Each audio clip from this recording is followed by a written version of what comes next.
Okay, welcome to the audio broadcast of Harpers Faery Outlaws for April 30th, 2019. The playlist can be found on Mixcloud, written by Drogo Empedocles.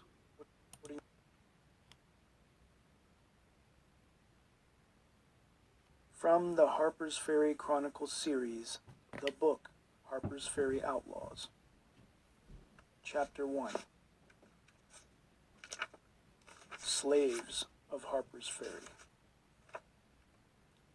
Drogo Empedocles. My name is Drogo Empedocles, and I am a fairy. Well, part fairy anyway. It's complicated, so I'll explain my bloodline later. I call myself a fairy because fae magic is in my blood, and most of my friends are fairies of one kind or another.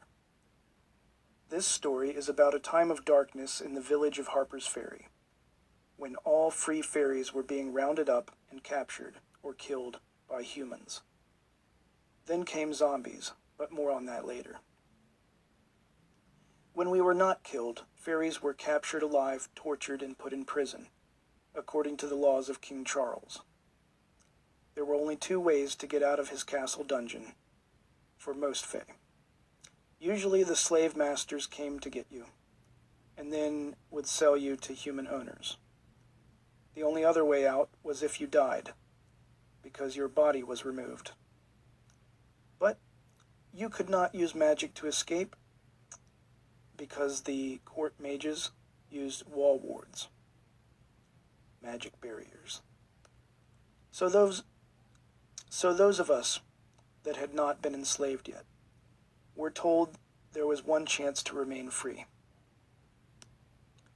We were told by the official royal court scrolls that we must travel to the castle of King Charles to obtain official papers to document that we were free fairy. The problem with that was that we were not allowed to travel outside of our own village without soldiers. Without papers, soldiers were bound by law to arrest us. So the best thing we could do was to try to forge our own papers. However, in recent weeks, soldiers had been cracking down hard. Things had gone from bad to worse, quickly.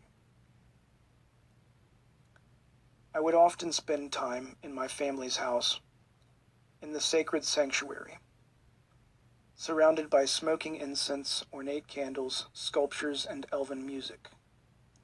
Music resonated from upstairs, played by my elven and dwarven friends. We gave them band practice space in our magenta room.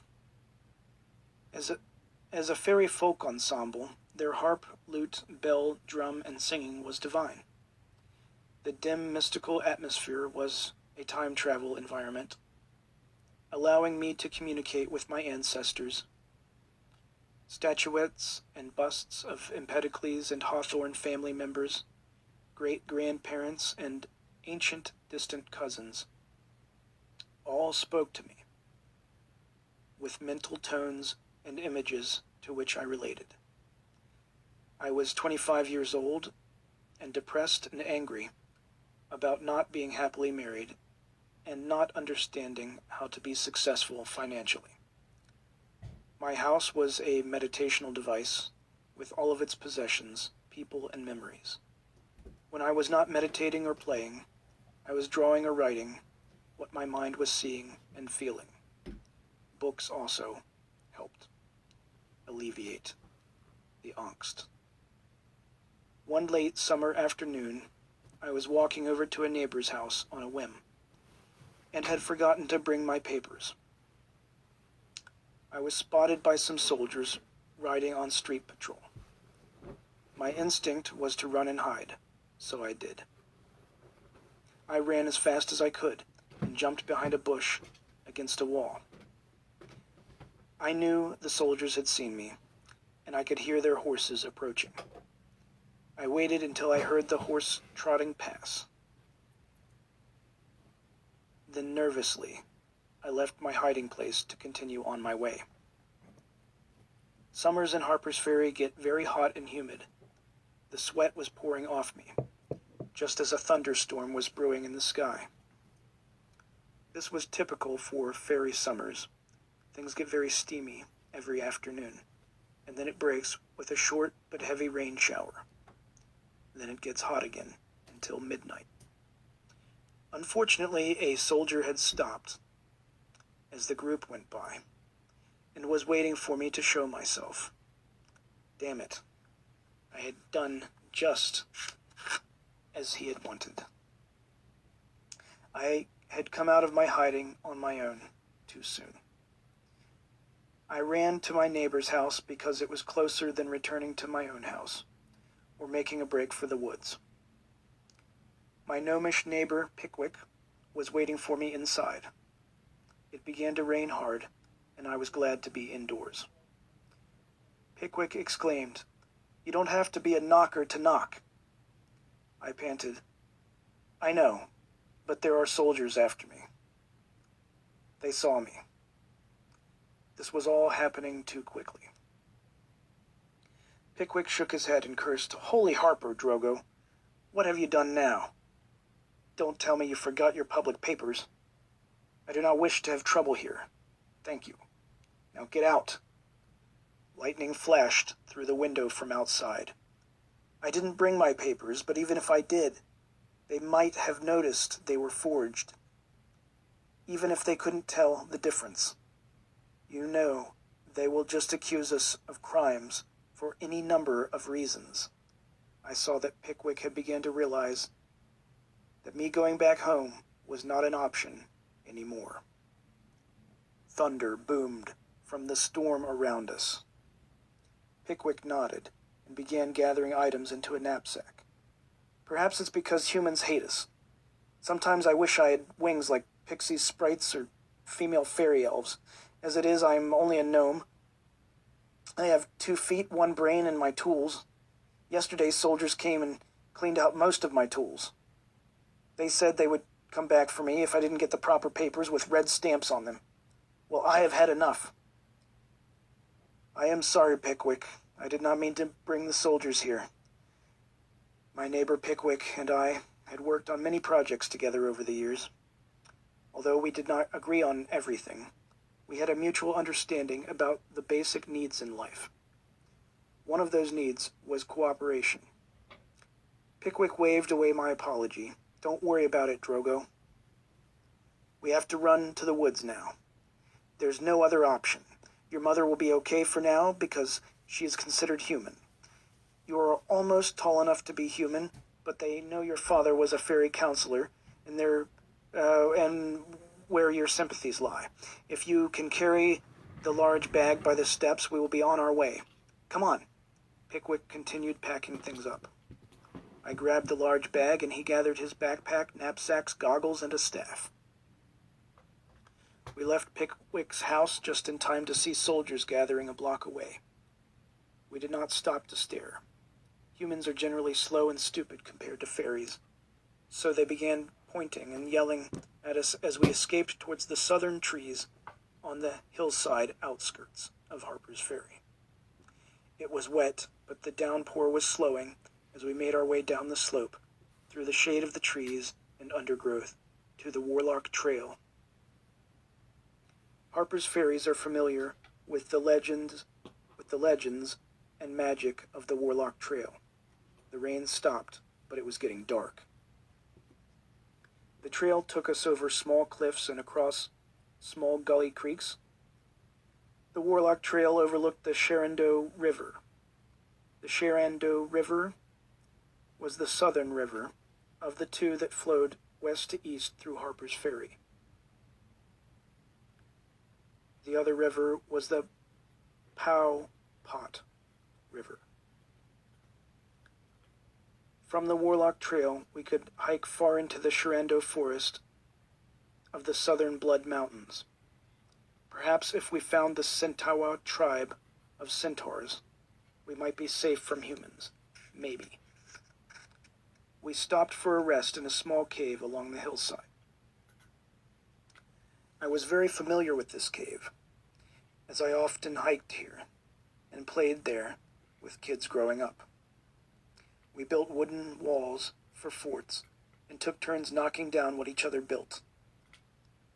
It was sadistic competition that drove us to hurt each other back then, a threat which haunts adults as well. We also held magic rituals in caves and tree circles.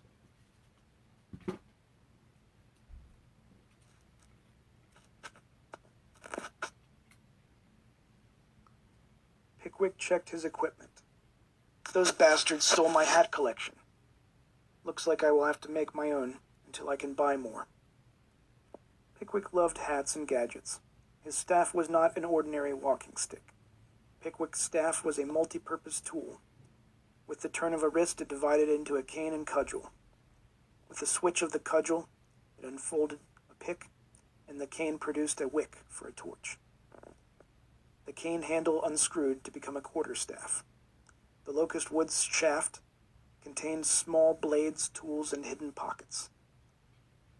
I was glad that Pickwick had his staff.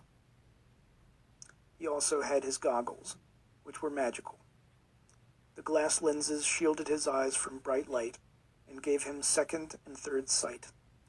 Anyone that wore those goggles could see beyond the veil of worlds, because anything magical, invisible, or ghostly glowed. The trouble with the goggles, gnomish inventions always have issues, was that you could barely see anything in the dark, and you could see too much in the light.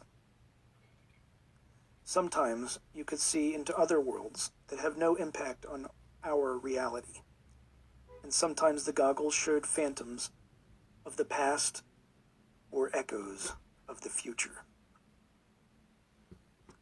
Dusk was coming fast, and we could hear the horn blasts coming from the village soldiers.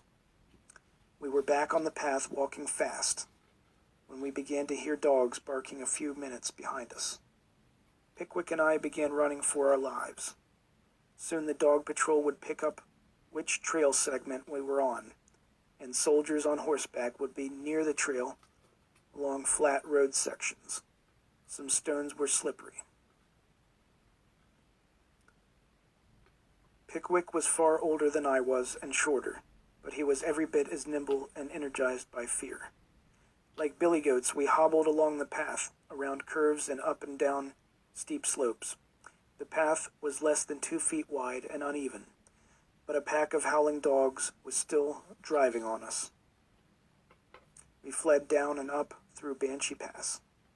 It was getting darker, but Pickwick paused to put his goggles over his eyes. "This way." Pickwick mumbled and darted off into the thickets to the right. Up the hill we trudged through vines and thorns, as our luggage caught on vines and branches. I didn't know why we were leaving the trail, but I trusted Pickwick. To confuse the dogs, we had to change our scent.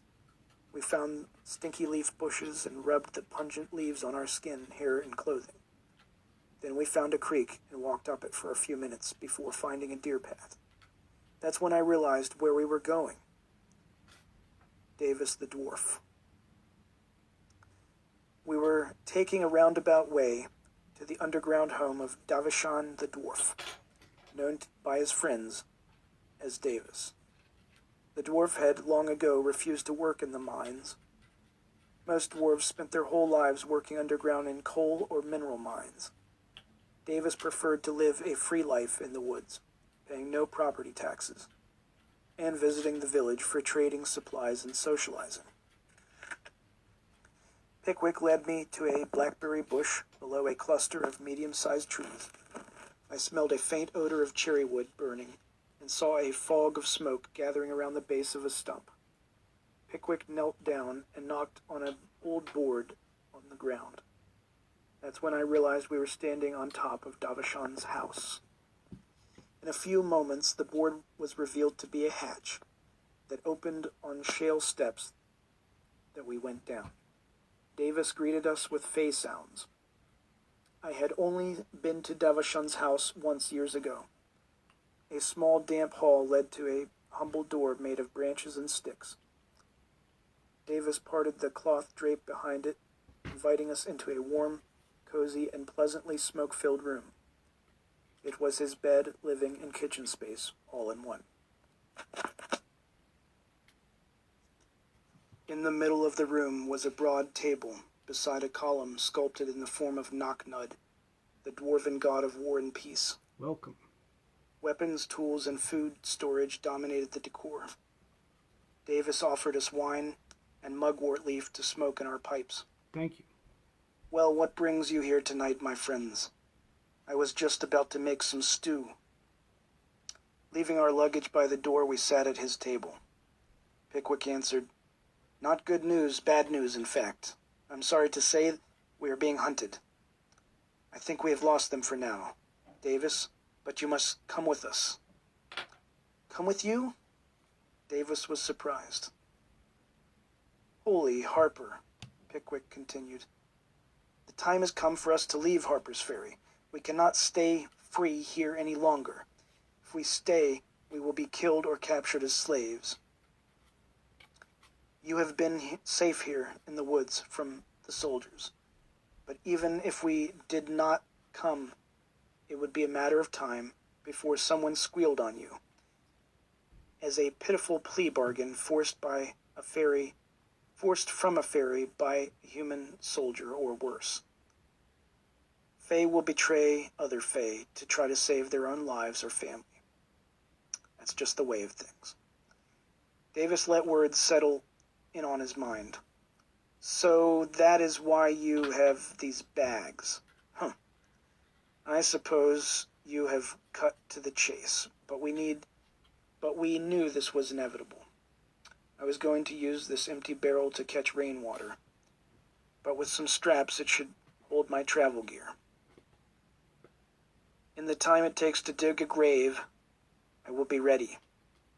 He began to pace and ponder. The tiny fireplace at the low end of the room was functional beside his bed. So during the winter, Davis could tend the coals without getting out of his quilted covers. Candles in metal holders provided light beyond the fireplace. And if the fire was kept small, it was not too dangerous. Axes, mattocks, spades, hammers, swords, and daggers were both tools and weapons in the hands of Davis, and he kept a wide assortment and extras for good measure. By Knock-Nud. Clusters of roots and wild spinaches were bound and tied along the walls and ceiling to dry for cooking. His broom was made from an oak branch and dwarven beard bristles. Davis was not as social as Pickwick, but he was a strong and loyal friend, and we would not have been able to survive in the wilderness as well without him. Davis added to our plans. Arta, Tina, and Spritz will be at the magic circle. The circle is only a few yards from here, so we should probably tell them your news and give them a chance to come with us. Few in these woods will be safe from humans. Even if they cannot find us, humans are capable of burning all the trees down, just to spite the Fae. Davis snapped a toolkit shut and finished packing. Finally, he hoisted the wooden barrel upon his back with ropes. He was ready. We doused the flames, gathered our luggage, and in darkness we moved out from the earth and through the woods. Pickwick and Davis knew the woods better than I did, so I followed them. They were pure-blood fairies and were very familiar with these trees. Southern Blood Mountains, here we come.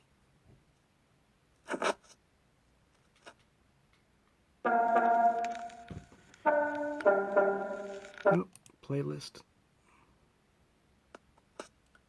Arta, Tina, and Spritz. Part 2. Arta, Tina, and Spritz were indeed at the magic fairy circle. We could see glowing blue lights hanging between the trees from a few yards away. Fairy eyes are good in the dark, and the faint moonlight was helping me not to trip on vines as we approached the circle along the deer path. The vines were so thick that they had killed many trees still standing. Some of the dead trees had fallen across old paths, thus changing the narrow woodland trails and making new ones. Yet many trees were alive and familiar to me. Some oaks and maples seemed bigger and stronger than ever. As we made the secret Fey greeting sounds, I recognized the hulking V-shaped trunk of the wild cherry tree that dominated the circle.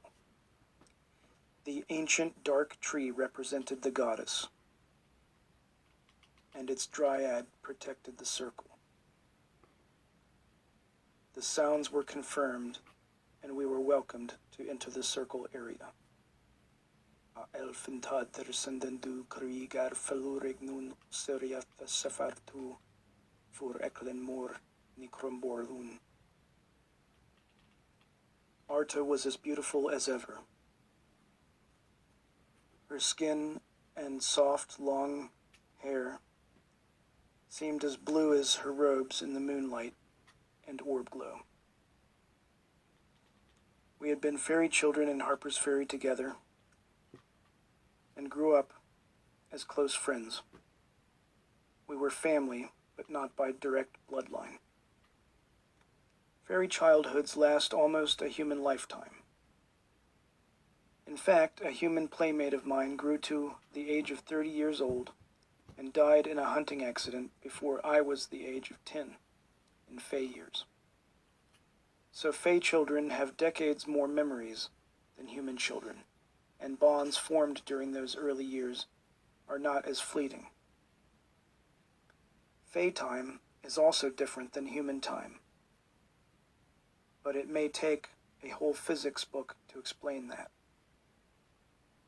Arta, Tina, and Spritz had been best friends since school days, and as adults had become powerful fairy priestesses.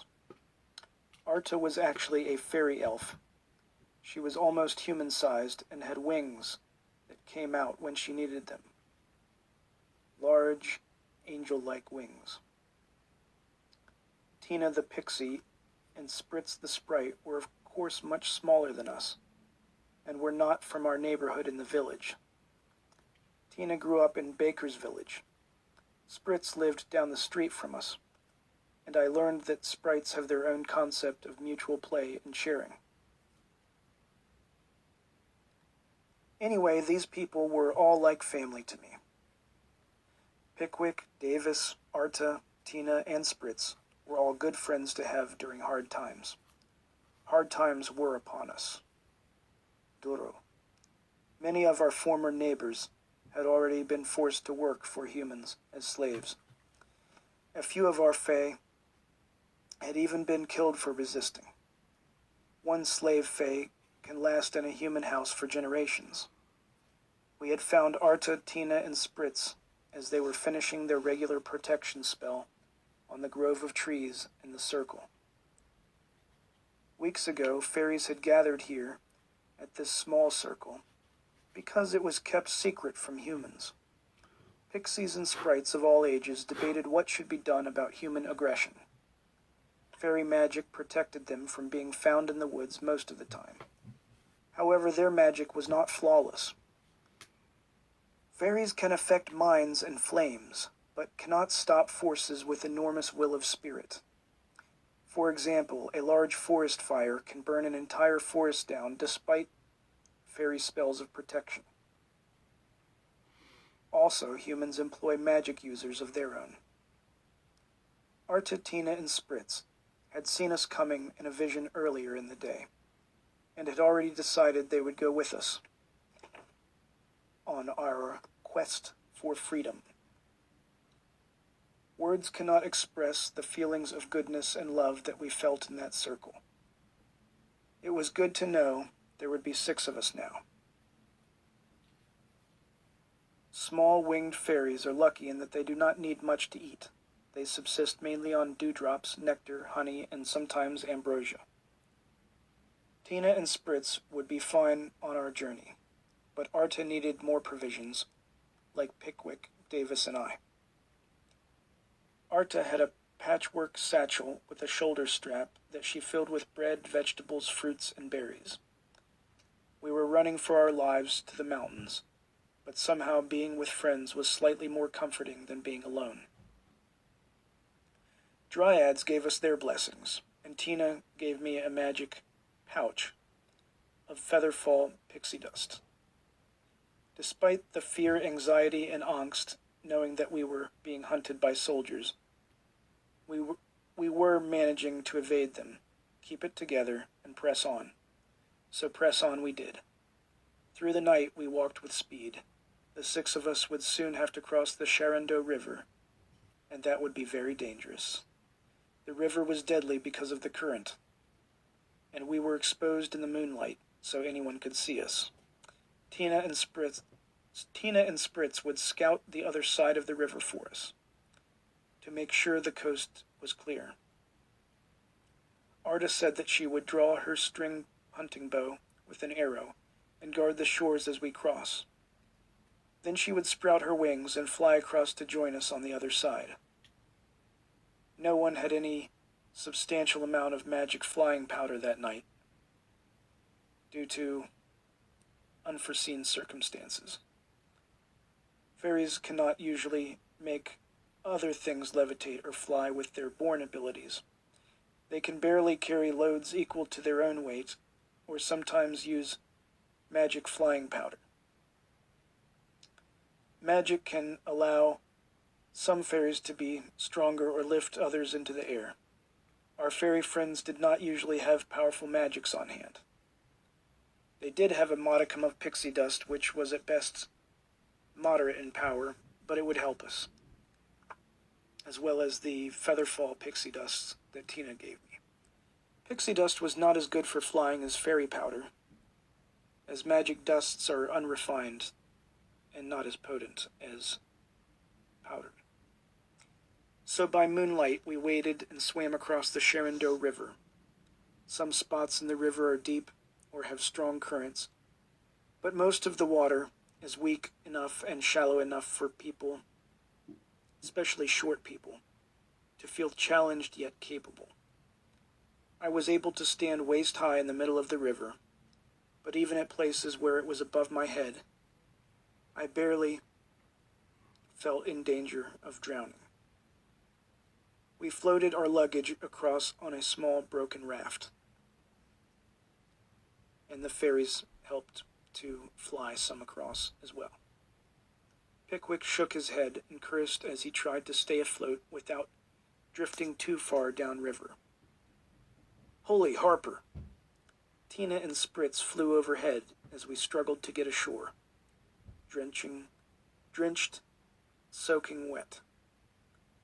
Holding hands with a bit of pixie dust when we slipped, we were able to make it. I thanked Tina for her supply and application of pixie dust. Without the fairies, we would not have survived. Finally, I reached the other side of the river. Feeling cold, wet, and slimy, I crawled up to a large fern-covered rock. There was a lot of mud and sand as well. Arda flew across, meeting with Tina and Spritz to discuss their observations. We all had made it across without any sign of the enemy. No humans. Phew. The fairies had seen some mysterious camps up in the woods, above us on the mountain. Riders with torches had been seen on the road a mile away. Also, they believed we were being watched now.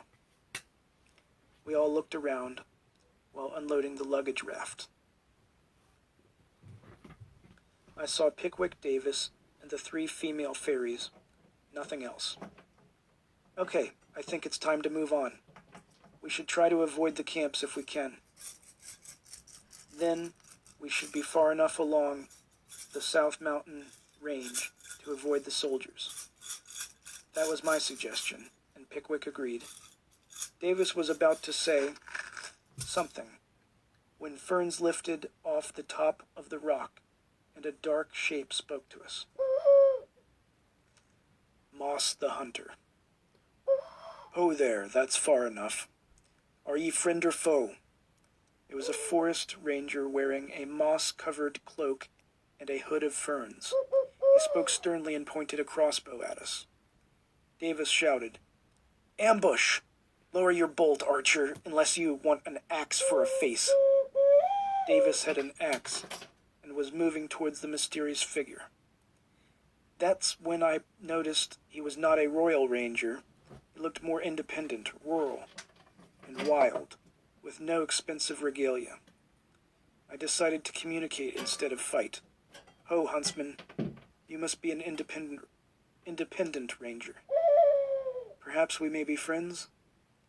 The stranger answered me. Yes, I am Moss, a free ranger and hunter for hire. I trade meat and hides from here to Blackbear's Den. I am a friend to fairies. After watching you cross the river in the moonlight, I decided that you were on the run from King Charles, just like my friends up on the mountain here. He appeared to be a tall human with some fey characteristics. He said his full name was Moss Staghorn. Moss had been a royal ranger years ago. He wore the modified remnants of his old uniform, minus the shiny, colorful parts. He did not like how fairies were being treated by the crown, so he and others had formed a resistance force of rebels. Moss lowered his weapon while we shared information in a friendly manner. By Knocknud. We exchanged some chit-chat. The ranger explained how the outlaws were loosely organized. We do not have a leader. We do not even have a name, but we will fight for our freedom. Come join us at our camps and dry off by a fire. Thank you. I was excited by mention of outlaws. Slowly and softly we walked, and slowly and softly joined him in a song we all knew. Most humans sing it as Scarborough Fair. Our song was probably written first because it makes more sense. The Harpers Faery Ballad. Are you going to Harpers Faery, Peppermint, Lemon, and Bee Balm? Remember me as one of the fairy, herbs on the hill, spirits to calm. Have them make me some peppermint tea, peppermint, lemon, and bee balm, with rainwater and local honey. When I die, my soul it will calm. Fairy dust shall be spread on highland, peppermint, lemon, and bee balm. Tell them this must be done by their hands. When I die, my soul it will calm. Plow the land with horns of a stag, peppermint, lemon, and bee balm. Then sow some seeds while smoking a fag. When I die, my soul it will calm. Harvested with gauntlets of leather, peppermint, lemon, and bee balm. Reap it up with a bunch of heather. When I die, my soul it will calm. Tell them to dry it in an old oak tree, peppermint, lemon, and bee balm. Gather with a basket of mulberry. When I die, my soul it will calm.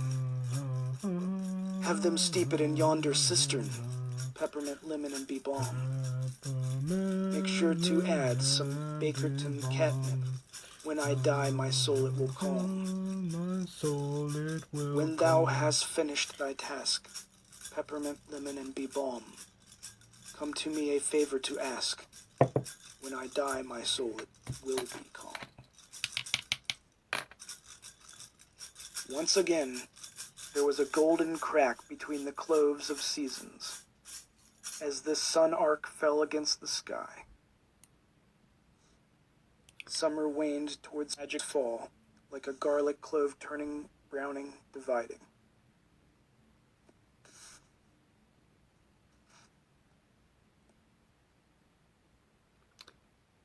And now part 3. Sun magic works. Harpers Faery Outlaws, part 3. South Mountain Outlaws. Pickwick I had known for many years. He was like a grand uncle to me. When I was a child, Pickwick told me stories of mountain monsters with red eyes that only come out at night. He told me, in the dark, gremlins creep and crawl across the river stones and through the woods. They will eat small children who are not in bed or are alone outside with no fire light. Most fairies had seen demons, monsters, werewolves, vampires, wolves, and bears in the darkness of night because eventually curiosity takes hold, and we stay up past our bedtimes and adventure out without proper lighting. Fire helps, but magic works best on such beings. Some fairies even deal with magic hybrid monsters like wares, bulls, werewolves, manticores, and other chimera. We considered ourselves light fae, who were now being persecuted, but dark fae were shunned by society for far longer, and they shunned us, although some of us associate with them, night and day fae, and some of us are more gray. Wolves are bear-wolf hybrids, and werewolves are wolf-bear skin changers. Now 7 of us climbed steep deer trails up South Mountain. As we walked, I introduced myself to Moss. I am Drogo of Harpers Faery. These are my neighbors and friends. We have been forced by human politics to become outlaws. We came to the river by the Warlock Trail, so we could hike far into these woods of the Shenandoah Forest. By the protection of the Southern Blood Mountains, perhaps we could find the Centaur tribe of centaurs. By Knocknud. They may be important allies against human oppression. Centaurs were gray fae, which could help unite all the fairies to be able to muster resistance to stop the humans from annihilating all fairy freedoms. Moss lit a small candle lantern as he listened, and he seemed very tall. Blessed be, my little friends, blessed be. May the horned god protect us all. You shall meet others tonight that have opinions and ideas for plans also. Some of us are underground in the sky, on the water, and undercover, on the ground, inside Charles Castle walls. After meeting everyone, talked to Cordite Eposignatus. He lived with the centaurs as a farrier. Pickwick shook his head and exclaimed, "Holy Harper!" Davis was impressed as well. "By Knocknud." Thick summer foliage and fallen trees concealed 3 small campfires until we were actually within the boundaries of the camouflaged woodland fort. It was not a formal human fort with squared walls and a gate, but rather it was an irregular fortification of natural fey architecture surrounding an encampment. Moss whistled, and his call was answered from the fort, echoing between all the enormous old trees, maples, oaks, and black walnuts. Figures were gathered around the fires, and some came to greet us. Moss told them how he had found us. They introduced themselves individually. I never got a total count, but there must have been dozens of outlaws there. Some were sick or crippled, but many seemed fit enough to at least be able to walk, run, or defend themselves. Being fairies meant also they had magic of some kind. Merry meet. They had come from all over. Elves from Sylvan Glen, fairies from Shepherdshire, gypsies from Mill Village, musicians from Haggardstown, and artists from Charles City. Harper Hale. Had found the trail by foot and mule-drawn wagons and sleds, or had flown there. By Harper Hale. 3 outlaws were from Boonswick Borough. I later found out there were others from Hedges Village, Sleepy Creek, Hollow Orchard, Mole Crossing, Packhorse Ford, Raccoon Lane, and Deerfield Downs. Boonesboro, man. It was said that most with wings or horses had already fled many miles from the area. But we still had some horses and some winged fairies there as well. Sage Prauga gave us blankets to help us dry off. Witch Brenda and her witch warrior daughters, Brenna and Brianna, gave us bowls of brew. Dano of the Bard of Bodin played his lute and sang for us. Olaf the Ordinary claimed to be the former king of Sweden. Olaf was now just a rutabaga farmer who had lost his position as royal mentor because of his affiliation with Fae. Trainer was a demon train operator, DTO, and animal trainer. Filbert was a gallant lad. Lastly, we met an armored and well-armed, strong but quiet chap, Cordite, who was the one Moss had recommended that we meet. The last quiet fellow turned out to be, indeed, Cordite Eposignatus, and we began to share our plan to keep traveling along the South Blood Mountains in search of centaurs. Cordite listened silently, but before he could respond, we were soon interrupted by others in the camp. There were several others at the camps that we did not meet that night, but there would be many more friends that we would make in days to come. Harper Hale. Harper Hale. Days, months, and years to come. Merry meet. From the cultural conflict between fairies and humans. We were witnessing the makings of the Civil War. Eat and be merry, for tomorrow we may die. Merry meet, merry part, and merry meet again. The rest of the evening was very social, and we barely slept at all. So the next day was spent napping in comfortable shade. If I could figure out what my best course of action was, I would be able to decide on what equipment, arms, and armor I wanted to have. Regardless of what others decided, I had to meditate on what my opinions were, what my options were, and which I liked best. In between naps and meditations, we were actively trying to sort out our futures. Arta and Pickwick were out meeting new people during the day. Tina and Spritz were out scouting with other flying fairies because they could fly faster through the sky than others could move through the woods or on the road.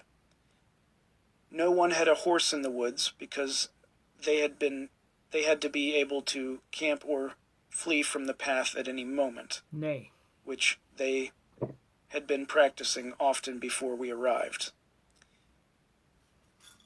There were a few mules and horses, but they were usually kept on level ground nearby. I spent some time around Davis and Cordite. They were comparing their arms and armor, which were very similar. Cordite looked like a human, but because of his lifestyle, he had custom-fit dwarven-style clothing, equipment, and armor, and weapons.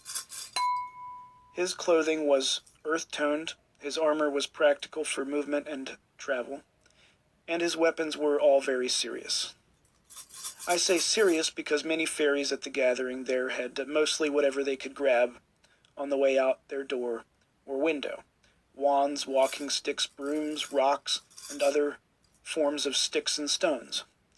Some had sacrificed the weight of serious weapons for stealth and speed. As for myself, I had left all of my serious weapons I had collected over the years for just such a situation at home. As Moss walked by, I was reminded I had to check my own gear. I had my leather boots, which had thick soles and knee-high guards against thorns and ticks in the woods. My 2 belts, brown and black, held pouches, tinderbox, penknife, and other holsters. I am also glad I happened to be wearing my studded leather tunic and brown hooded cloak, which was capable of hiding the gleam of my metal hardware and light-colored skin, which was concealed when drawn closed. For many years I had worn my short sword, and carried it with me in town. However, I had heard a new law was passed banning free fairies from carrying bladed weapons, or weapons of any kind. So I had become skittish about wearing my blades, or even carrying my walking sticks. It figures I had not put my sword on the day that I should have worn it. Oh well, frag it. I borrowed an axe from Davis, cut down a sapling, and started carving a spear. By Knocknud. Davis and Cordite began staff fighting on a log over a creek, or creek as some local fairies pronounce it. Davis was less of a target than Cordite, but Cordite knew he could grab his beard and drag Davis off the log if he wanted to make the dwarf angry. Dano sang a song as Arta, Moss, Prauga, Brenda, Olaf, Trainer, and others sat around him on logs and pitched in with the chorus. Harpers Faery Rover. A fairy rover came over the hill, down through the valley so shady. He whistled and sang till the green woods rang, all through Harpers Faery. Adi-doo-da, adi-doo-da, adi-doo-da, dee-day. He whistled and he sang till the green woods rang, all through Harpers Faery. A fairy lass did hear his call. She left her father's castle gate. She left her servants and her state to follow her fairy rover. She left behind her velvet band and her shoes of blackened leather. They whistled and sang till the green woods rang as they rode off together. Last night she slept on a goose-feathered bed with the silken sheets for cover. Tonight she'll sleep on the cold, cold ground beside her fairy lover.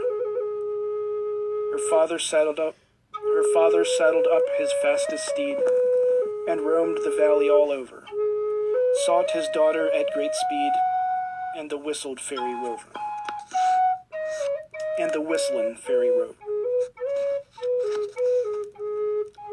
He came at last to a mansion fine, down by the river so shady, and there was music and there was wine for the fairy and his lady.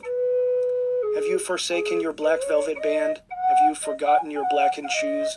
Have you forsaken your house and land for a whistling fairy rover? He is no fairy lad, my father dear, but green god of these lands all over, and I shall stay till my dying day with my whistling fairy rover. And the sun arc fell again in the sky. By Knocknud.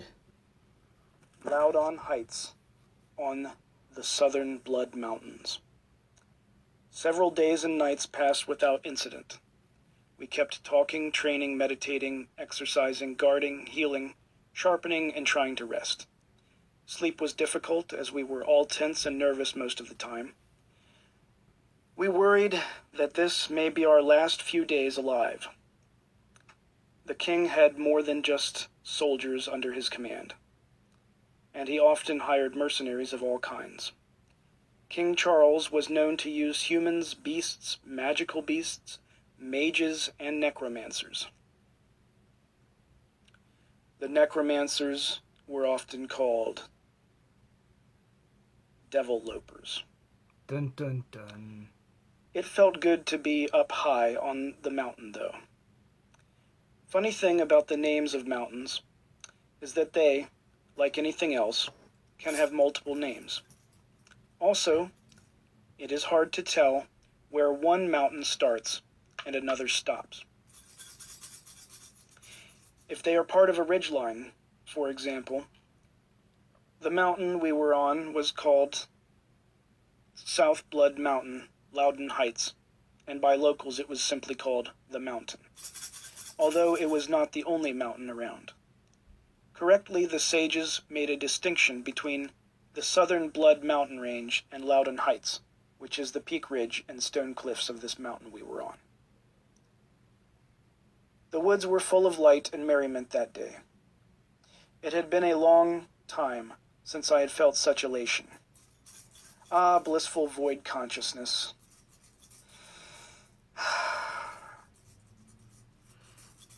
It would be the last day for a very long time before I would feel such revelry again. Gaia is Mother Earth, who the harper praises for providing a world to work on.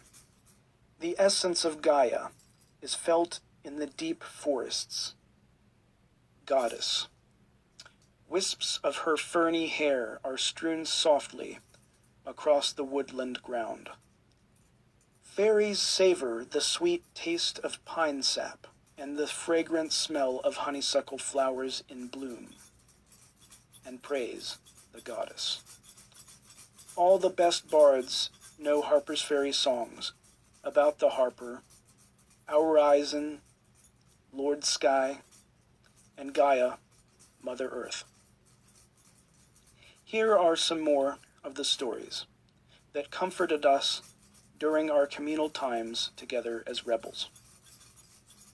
Some of the songs reminded us why we were living in opposition to King Charles. Fairy girls and boys, born free, were forced by King Charles into debt and financial slavery. Those girls and boys grew up to have children, and those fairy children were born slaves. Humans had rules which said you must make or serve someone with money, or else your life was worthless. The penalty of breaking this law was to have all your possessions taken and your body be put in prison until you broke or died. This is how fairy slaves were made. Small elfin child playing in the sand, first she smiles, then she laughs. Large humans on horses, trotting and cantering towards the babe, armor and arms clanking. One soldier held a spear, the other held a net. The blue and gold uniform tunics were draped over their mail armor. The elf child's father ran out from behind the bushes to defend his child, but the spear struck him. The father fell dead before the daughter. The soldiers threw the net over the child and nabbed the elfling. Killing natives was not illegal. Killing fairies was even less illegal. If soldiers did the killing, it was all legal. Fairy trade. Among fairies, pity is part of trade. Generosity is a science. Aurison told the harper to be watchful. The harper sent other spirits to guide trade and show people by music and art how similar they were, so that all could live in harmony. But the music drove them apart, and their own art showed them how different they were. Odd gods are always at play in Harper's Faery. Loka and Orc saw diversity and plunged wedges between them. Virtua and Justina would visit and heal them, bonding them together with sympathy. Us versus them works to unite people in war. Unity in peace requires much more love. The odd gods argue over love and hate, and she who was for love can easily turn to hate. He that was for hate can through battle also learn to love. The harper wanted all to live in harmony, and to believe in the generosity of unconditional universal love. On gray days there are rainbows. Blessed be. Harvest brings eager anticipation, and then celebration, release. Autumn, fall harvest, which is approaching. Or rather, was approaching. Dies mergwitch. All of which should give us some satisfaction. Not this year, however. It was to be the beginning of a long war. The Civil War. Harvest was rarely successful during the years of the Civil War. Satisfaction is better for those that can enjoy peace. War does not tolerate prolonged contentment. It thrives on the absence and the opposites of happy feelings. Safe environments or bountiful harvests.